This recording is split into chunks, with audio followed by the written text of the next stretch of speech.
Assalamualaikum warahmatullahi wabarakatuh. Halo teman-teman kedinasan.id, kembali lagi dengan kakak.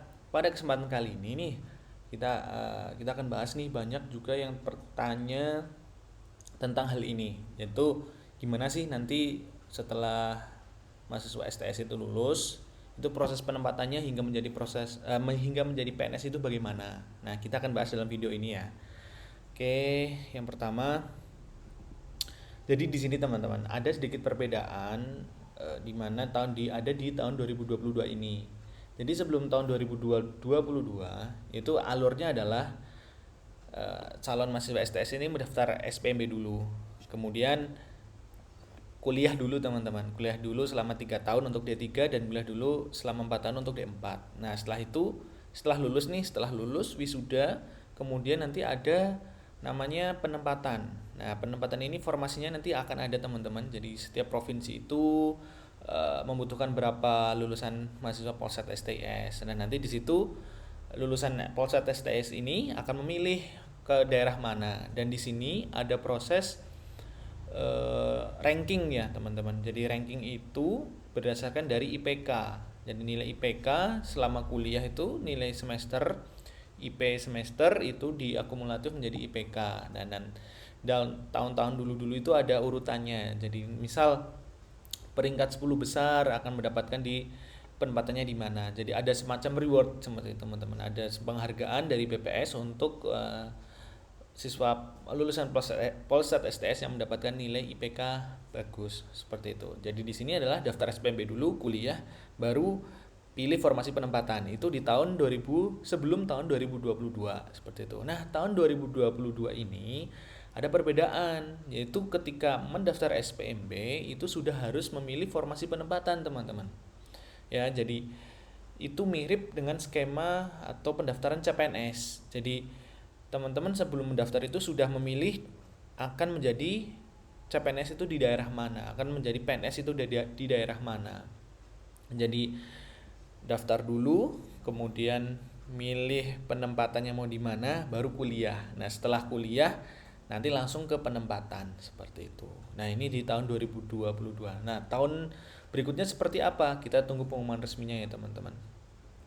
Kemudian, nah ada poin penting yaitu di pengumuman di SPMB Polsat STS 2022. Teman-teman bisa lihat di alamatnya di spmb.sts.ac.id.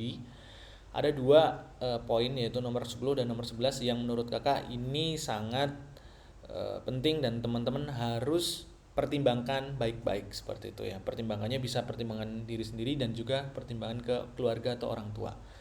Kakak bacakan ya, yang nomor 10. Setelah lulus pendidikan di Politeknik Statistika STS, bersedia ditempatkan di Badan Pusat Statistik BPS sesuai pilihan waktu pendaftaran di seluruh wilayah Indonesia sampai tingkat kabupaten atau kota. Kemudian yang nomor 11, tidak akan mengajukan pindah antar unit kerja eselon 2 di lingkungan BPS maupun pindah instansi dengan alasan apapun sekurang-kurangnya 7 tahun sejak terhitung mulai tanggal PNS, kecuali terdapat kebutuhan organisasi. Jadi gini, memang untuk mutasi atau perpindahan di BPS itu banyak terjadi teman-teman seperti itu ya. Jadi setelah penempatan di mana kemudian pegawai tersebut mengajukan pindah itu banyak terjadi memang di BPS. Nah, sedangkan untuk tahun 2022 ini sudah ada keterangannya, sudah ada perjanjian di awal seperti itu ya. Tidak akan mengajukan pindah antar eselon 2 antar provinsi seperti itu. Mudahnya seperti itu teman. Antar provinsi di lingkungan BPS kurang-kurangnya selama 7 tahun. Jadi nanti teman-teman ketika sudah komitmen ingin mendaftar Polsat STS kemudian diterima, maka poin 10 dan 11 ini sudah harus teman-teman taati. Jadi tidak akan berpindah provinsi ya. Kalau eselon 2 itu gampangnya di level provinsi, terhitung 7 tahun sejak PNS. Jadi itu sudah suatu komitmen teman-teman harus teman-teman pegang, bahwa ketika nanti sudah menjadi lulusan Polsat STS untuk yang tahun 2022 ya. Untuk tahun 2022 nanti berarti lulusnya untuk yang ngambil D3 berarti tahun 2025 dan 2026 untuk yang mengambil D4. Itu tidak bisa pindah antar eselon 2 selama 7 tahun. Nah, itu juga harus teman-teman pertimbangkan benar-benar. Berarti bisa minta pertimbangan ke orang tua ataupun memang pertimbangan ke keluarga lain seperti itu ya teman-teman ya. Benar-benar harus dipastikan persyaratan itu harus teman-teman taati.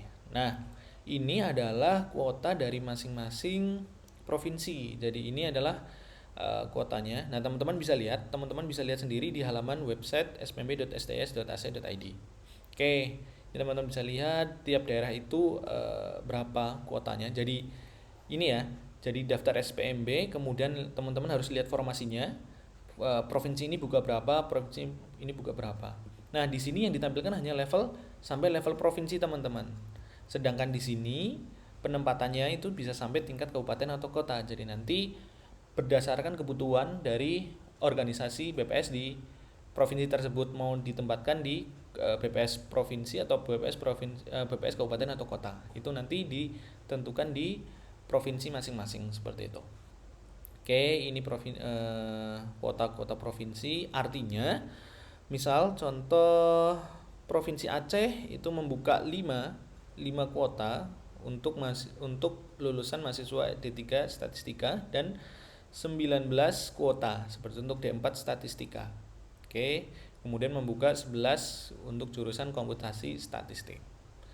Itu ya daftar dari penerimaan formasi CPNS. Kemudian gini, mungkin masih ada yang bingung nih, apa sih bedanya CPNS dan PNS? Jadi nanti alur dari lulusan mahasiswa Polsat STS ini adalah lulus kuliah seperti itu. Nanti ada jeda waktu, teman-teman. Kalau dulu di tahun kakak itu lulus di bulan September kalau tidak salah September, terus nanti ada magang, teman-teman. Magang ini kalau dulu itu magangnya ada di BPS pusat, yaitu di Jakarta. Jadi kita seolah-olah